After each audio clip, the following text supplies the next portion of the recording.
કમસે કમ તમને 1 મહિનાની અંદર 5 આગમ ગ્રંથો વિશે જાણવા મળ્યું.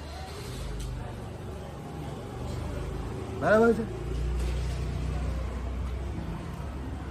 બધું તો કેવળી ભગવાન પણ કહી ના શકે. એક વાત સમજી લો, જેટલું પણ જ્ઞાન છે એ બધું જ્ઞાન કેવળી ભગવાન ગમે તેટલું આયુષ્ય હોય ને તો પણ કહી ના શકે. જાણે બધું પણ કહી ના શકે. જાણે બધું, જુએ બધું પણ કહી ના શકે. કેમ? શબ્દની મર્યાદા છે. શેની મર્યાદા છે? શબ્દની મર્યાદા છે.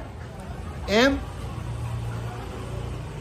એક આગમ ગ્રંથ ઉપર ચાહે એટલા વર્ષોના વર્ષો પણ વ્યાખ્યાન થઈ શકે,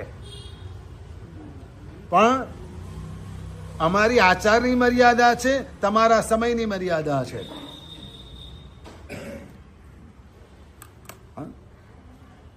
તમારી સ્થિરતાની મર્યાદા છે.